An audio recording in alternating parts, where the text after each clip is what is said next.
साधूचा वेश, चेहऱ्यावर शांत भाव आणि महिला दुकानदाराशी संवाद. त्यानंतर काय होतं कुणास ठाऊक, पण लगेच काही सेकंदातच दुकानातील महिला व्यापाऱ्याने स्वतःच्या हाताने गल्ल्यातले पैसे आणि अंगावरचे सोने काढून समोरच्याच्या झोळीत टाकले. नगर जिल्ह्यातील राहता येथे घडलेला हा धक्कादायक प्रकार सीसीटीव्ही फुटेज समोर आल्यानंतर उघड झाला. हा व्हिडिओ व्हायरल झाला आणि संपूर्ण महाराष्ट्र हादरला. सोशल मीडियावर या घटनेचा सीसीटीव्ही व्हिडिओ अजूनही प्रचंड व्हायरल होतोय. पण आता चर्चा सुरू झाली आहे की नक्की त्या दोन भामट्यांनी महिलेवर संमोहन केले होते का, की हा केवळ डोळ्यांची नजरबंदी करणारा हातचलाखीचा खेळ होता. आज हेच संमोहन आपण सविस्तर समजून घेऊया. संमोहन खरंच करता येतं का तेही समजून घेऊ. नमस्कार, आपण पाहत आहात अहिल्यानगर लाईव्ह 24, नगरी घडामोडींचं परफेक्ट अनालिसिस. घटना घडली राहता शहरातील एका गजबजलेल्या दुकानात.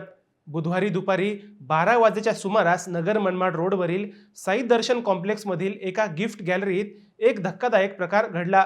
तेथील दुकानात नेहमीप्रमाणे महिला व्यापारी आपल्या दुकानात बसलेली होती. तेव्हा साधूच्या वेशातील दोन भामटे तिथे आले. त्यांनी महिलेशी काहीतरी संवाद साधला. सीसीटीव्ही मध्ये स्पष्ट दिसतंय की काही वेळातच ती महिला जणू स्वतःचे भान हरपून बसली. तिने स्वतःहून गल्ल्यातील रोख रक्कम काढली आणि ती त्या दोन साधूंच्या हातात दिली. नंतर आपल्या हातातील सोन्याच्या 2 अंगठ्या काढून त्या भामट्यांच्या स्वाधीन केल्या. ते दोघे निघून गेल्यावर काही वेळाने जेव्हा महिला भानावर आली तेव्हा तिला समजले की तिची फसवणूक झाली आहे.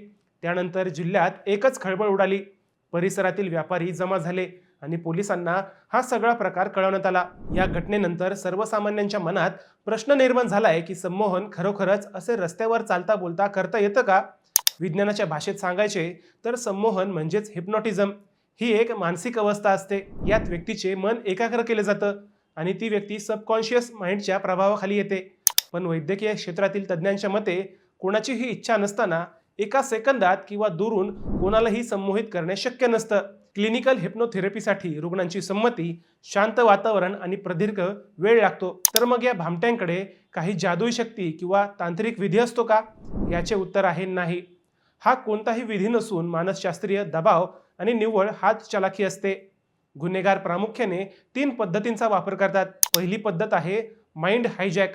यात हे भामटे अचानक समोरच्याला अशी काही भीती घालतात किंवा अशी माहिती सांगतात ज्यामुळे ती व्यक्ती विचारात पडते. माणसाचा मेंदू जेव्हा गोंधळात पडतो तेव्हा त्याचा तात्कालिक निर्णय घेण्याचा अधिकारही काही काळासाठी मंदावतो. त्यातच ती व्यक्ती समोरच्याला वाटेल ते करायला भाग पडते. दुसरी पद्धत आहे अतिविश्वास निर्माण करणे.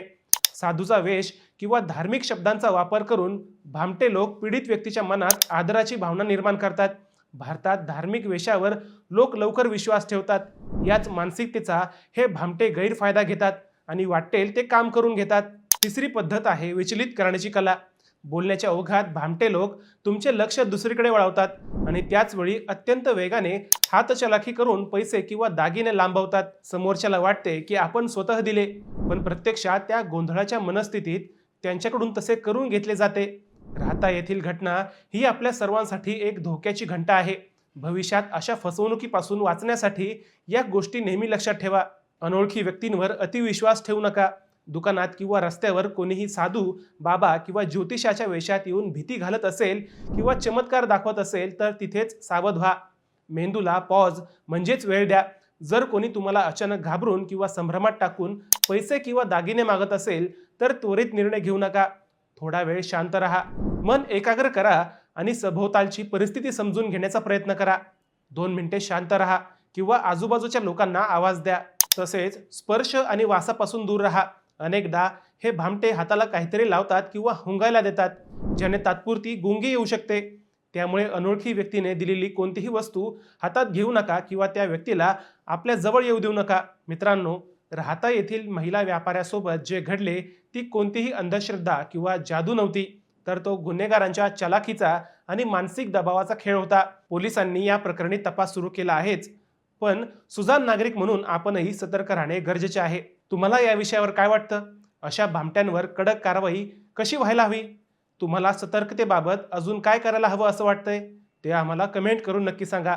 हा व्हिडिओ जास्तीत जास्त शेअर करा जेणेकरून तुमचे नातेवाईक आणि मित्र अशा फसवणुकीपासून सुरक्षित राहतील. व्हिडिओ आवडला असल्यास चॅनलला सबस्क्राईब करायला विसरू नका. पुन्हा भेटूया नव्या विषयावर. तोपर्यंत सप्रेम नमस्कार.